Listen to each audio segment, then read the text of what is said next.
Now at 5, with unemployment high, news of more than 1,000 new job opportunities, 800 just with Amazon. We have all the details straight ahead. Some of the cool perks, especially being a pilot, you get to travel all over the world. Opportunities in flight, taking flight, the organization looking to help dreams become a reality. And one of the biggest names in NASCAR is planning a move to IndyCar. The driver, the team, and the kind of racing he wants to do. From the station working for you, this is WRTV News at 5. Streaming now. Now at 5, as the Hiring Hoosiers station, we start with big news about more than 1,000 jobs coming to Indiana, as well as an opportunity to help young people take off on the right path in life. Thanks for joining us here. I'm Mark Mullins, continuing to social distance from my home studio. And I'm Amanda Starantino here at the WRTV studios. We begin tonight with Amazon. Amazon announced today it is hiring more than 800 full-time positions for its new operations facility in Greenfield.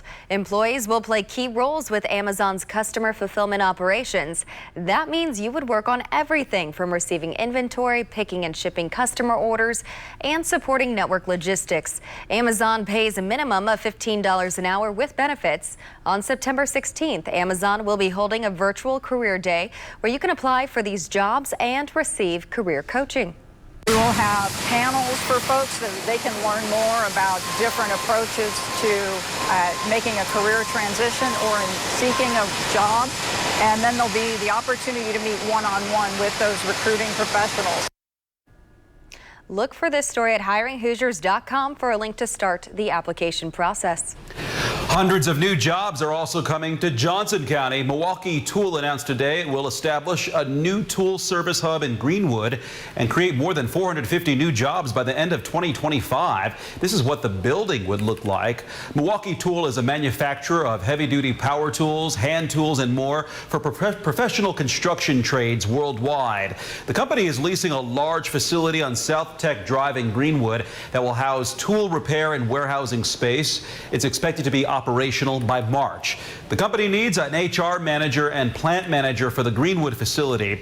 Hourly jobs are expected to be posted around November. You can look for more information on this story by going to hiringhoosiers.com. A flight organization has its sights set on creating more minority pilots. The organization of Black aerospace professionals is looking to turn dreams into careers. WRTV's Troy Washington talked to one pilot who explained the options are endless with his high-flying career. Air traffic control towers, being an airline pilot, mechanics is a great job as well too. Those are the big three. There are big shortages in the industry right now. Ryan Lynch says when it comes to aviation, the possibilities are endless. He's a Republic Airlines pilot, and he says right now they are specifically looking for a senior data integration developer. For Lynch, the obsession with liftoff started early. I've always wanted to be a pilot. When I was 5 years old, I took my first flight to Disney when I went down to Orlando, Florida, and I went into the airplane and I said, wow, I heard a bunch of bells and whistles, and I said, I want to look up front, and that's what I actually want to do. Captain Jeff Mabry is also a pilot. My journey started, I was 16, so almost 30 now, so I've been doing it for a while. Got my license when I was 18. I was still in high school, so I quit basketball to become a pilot. I figured out this is what I want to do a lot. Both pilots say a lot of young people aren't aware of all the opportunities available to them in aviation, but don't worry, these pilots are out to change that. Mabry spent summers working with youth through the Luke Weathers Flight Academy, a program designed to expose young people to the career early. As for Lynch, he started his own program. I've been doing it for 18 years here in Indianapolis, in central Indiana. And basically I started by going to the airport, and I've told some educators there and some professionals, hey, I want to start a youth program for kids, and I want them to get exposure to it. These pilots say the real training starts on the ground. That's where the passion for flying is born. And they are always willing to lift while they climb the aviation ladder. I always carry wings around with me in my bag, so just to give them and say, hey, I was once your age. Hoping those wings will give them the courage to aim high and fly even higher towards their dreams. Working for you downtown, Troy Washington, WRTV. We have more details on aviation opportunities when you read this story on WRTV.com. Kevin. Amanda, just like yesterday, warm and a bit humid in central Indiana. We hit 90 yesterday, 89, the warmest temperature so far for Indianapolis. Currently, Indy's at 88 degrees. 24 hours from now, it will feel more comfortable. Yesterday at this time, we were chasing a couple different areas of thunderstorms up near Lafayette, Frankfort, Petersburg. This evening, a different story. We're dry. The next best opportunity for thunderstorms arrives Saturday. That'll be our warmest day as well within the 7-day forecast as we move forward. Temperatures this evening, they'll slowly fall. We'll see partly cloudy skies. We had some patchy fog this morning, likely to have some patchy fog again tomorrow morning. Temperatures will fall into the mid-60s overnight, and the wind during the day tomorrow will help keep the humidity down and keep our temperatures instead of the upper 80s, we'll manage the lower 80s for afternoon high temperatures. We'll talk about other changes that roll in as we move toward the weekend coming up. See you soon, Kevin. The State Department of Health reported an increase in COVID-19 cases and deaths today. The state reports 17 new COVID deaths that occurred between September 2nd and yesterday. The statewide total now stands at 3,173. The state has now topped 101,000 positive cases of COVID-19 after the addition of 720 new cases reported today. Those results recorded between Friday and yesterday. The overall positivity rate remains at 8.8%. After requests from parents, school districts, and other community members, the state is now one step closer to having a COVID-19 dashboard for schools. State Health Commissioner Dr. Christina Box provided an update during the governor's press briefing today. She says they are testing an electronic reporting portal for schools now. It would show a breakdown of cases by school. It will not show specific ages or identities for privacy reasons. The goal here is to help school leaders make the best choices about e-learning or in-person classes for their community. She hopes also that schools choose to participate and report the information through this new portal. Currently, this is not a mandate. This will be a strong request from the Indiana Department of Health. I'm hoping that because the schools themselves and the teachers and superintendents and principals and other external community members are wanting to know this information, that our schools are going to be willing and happy to do this. She says a mandate could be possible down the line if schools are not reporting these cases. A halt to a COVID-19 vaccine trial could have an impact on research here in Indiana. AstraZeneca says it has stopped global trials after a volunteer in Britain suffered an unexplained illness. The drug company said the halt to the trial is standard precaution. This is the same vaccine in which the Indiana University School of Medicine was set to be part of phase 3 trials here in the U.S. The news of the trial was just announced last week, and recruiting for it has not begun yet.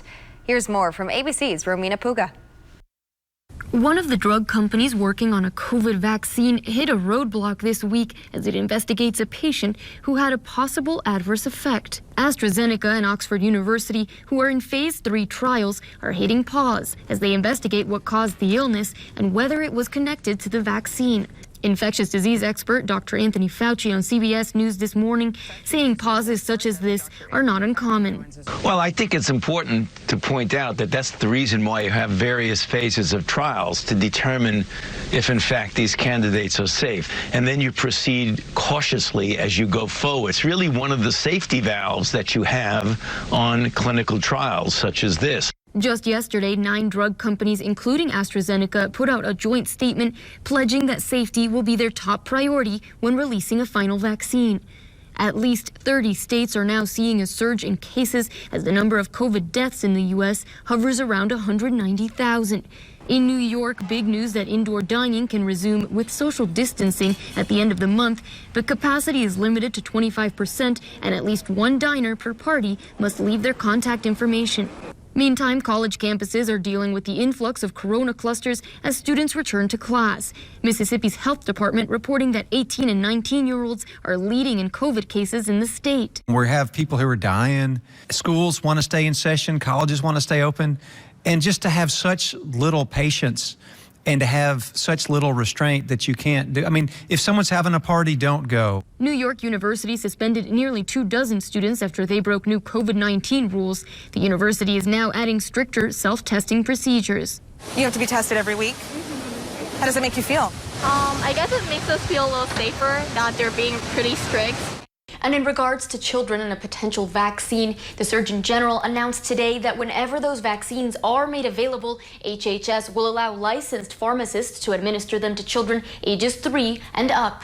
In North Carolina, Romina Puga, ABC News. Still ahead on WRTV, one of the biggest names in NASCAR is looking to make a move to IndyCar. New details on Jimmy Johnson's plans after he retires from Cup racing this year. He's one of the legendary personalities in the history of this station.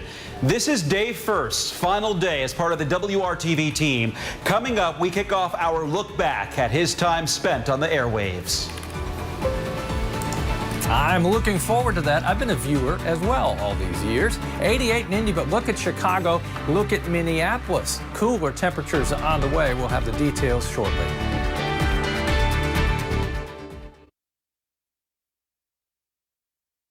13 years ago, Dave First took a chance on hiring a kid from Northeast Indiana who hadn't worked anywhere bigger than Fort Wayne and gave him his first chance to come cover sports in the big city. And needless to say, my time spent sharing this screen space with Dave has been a life-changing experience. He taught me to think bigger, to be better as a sportscaster, as a broadcaster, as a storyteller, as a journalist, setting the bar higher himself each and every time we were out. From Super Bowls to Final Fours to so many great days and nights spent at the Indianapolis Motor Speedway, he taught me an immeasurable love for the Indy 500 that not only goes just to the race, but what it means to the history of this station. And for that, I will forever be grateful. And we had a ton of fun with it all along the way.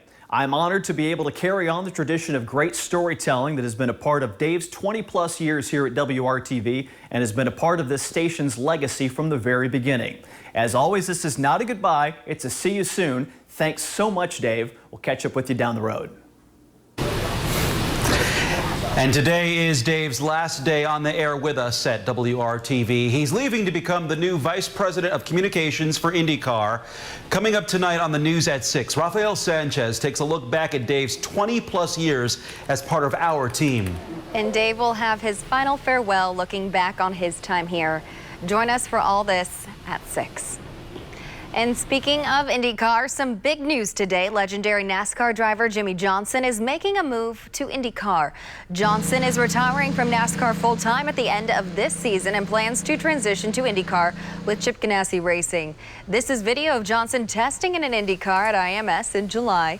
The 7-time NASCAR champion is working to finalize sponsorship on a 2-year program with Ganassi. He would run IndyCar's road and street courses. No word yet on any plans to run the Indy 500.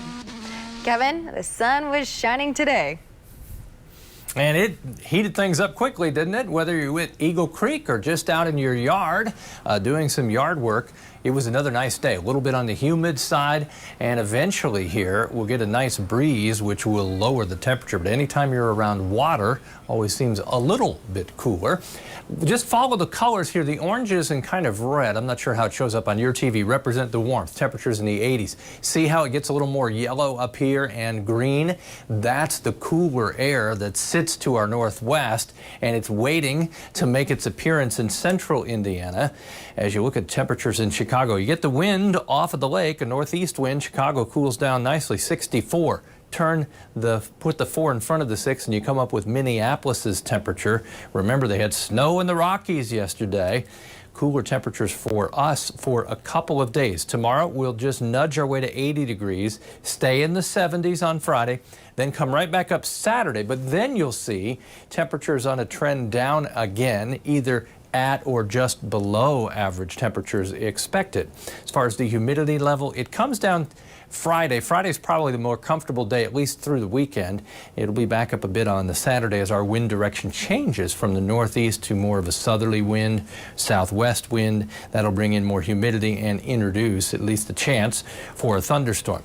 Some patchy fog possible again tomorrow morning. Temperature by noon at 76. We'll struggle just to get temperatures to 80 or above. That's why a north northeast wind will keep temperatures down, and it pushes the warm, humid air closer to the Ohio River. It will take a while for that transition to be complete, and southern Indiana will be warmer than the northern portion of the state. You can see how quickly temperatures go up as it takes a while for that warm air to be displaced to the south, but 76 in Peru tomorrow. Temperature on Friday.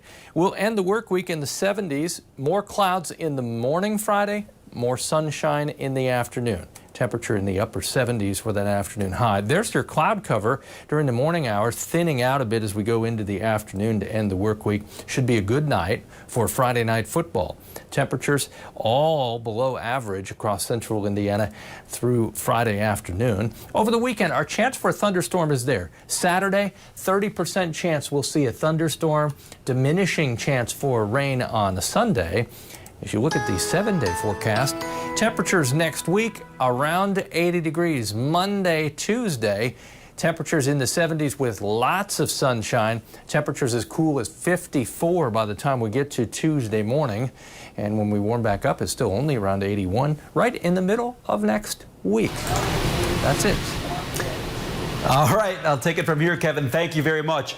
Tonight, wildfires are raging up and down the West Coast. Thousands of firefighters are on the front lines, working around the clock, trying to get things under control in Oregon, Washington, and California. ABC's Rena Roy shows us some of the damage tonight. High winds and high heat are fueling the more than 60 fires across California, Washington, and Oregon. Dramatic video just south of Portland shows flames on the move, then an explosion. More than 360,000 acres have burned across the state, that number doubling overnight. Urgent evacuations underway. Dude, this is insane.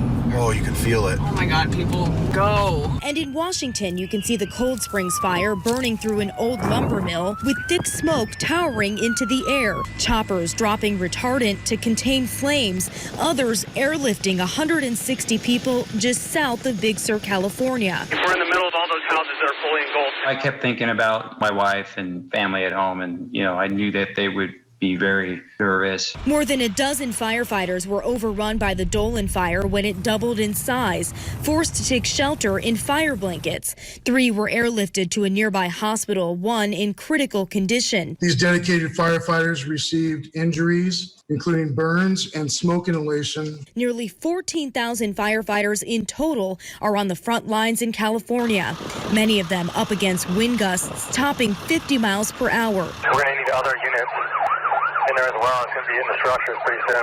To the south, crews fighting the El Dorado fire in San Bernardino County are trying to protect one community by clearing brush to create a dead spot. It just adds an extra barrier between us and the fire. And right now there is no end in sight, with officials saying the fires are uncontrollable until the weather improves. Rena Roy, ABC News, San Francisco. Tonight, regarding labeling changes and food allergies. Up next, how those changes could put your children at risk, what you need to look out for.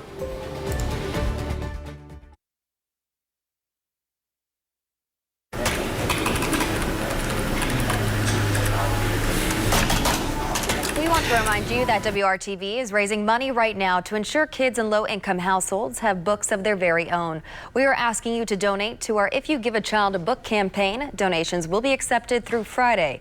Just go to WRTV.com/giveabook for details on how to donate. Doctors are warning that a change in food labeling guidelines could put some people at risk of an allergic reaction, especially children. It's especially important as kids get lunch at school or it gets picked up to bring home.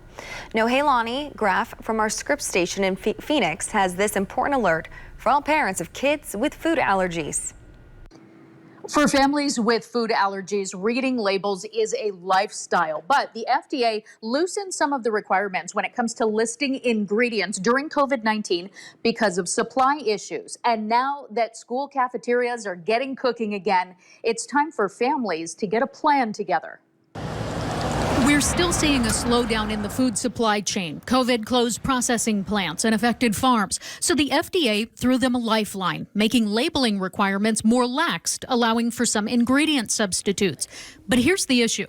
When you eat a new food or a food that you think you've had several times, you can still have a reaction. The 8 most common allergens can't be adjusted, but the devil is in the details with other foods, and producers don't have to note the change. Because something as simple as switching a peanut flour for an almond flour, a canola oil for a sunflower oil, could change everything for a family. That's exactly right. It just depends on your allergens. Pediatric allergist Dr. Vivian Hernandez Trujillo warns the risk goes up as schools get food items in bulk, so it's important for families to have an action plan. We can't predict when a reaction is going to happen. Reactions happen, and unfortunately, accidents can happen. So being prepared 100% of the time. She says always have EpiPens ready and let teachers, principals, school nurses, or any other caregivers know. That they know, A, how to identify that a reaction is happening, so knowing what the signs and symptoms might be, and then knowing how to administer the epinephrine autoinjector. It's very important. And make sure your kids know how to spot and voice a problem, so a trip to the cafeteria doesn't turn into a trip to the ER. The labeling change came with no warning, so families should continue to check the FDA's website for any changes or updates. Other ways that you can take action: stick with the brands that you already know and trust, and be an advocate for yourself. Figure out which manufacturers supply the food to your kid's school and call them directly to ask about any ingredient changes. Still ahead on the news at 5:30, extra federal unemployment benefits when some Hoosiers can expect to start seeing that additional $300.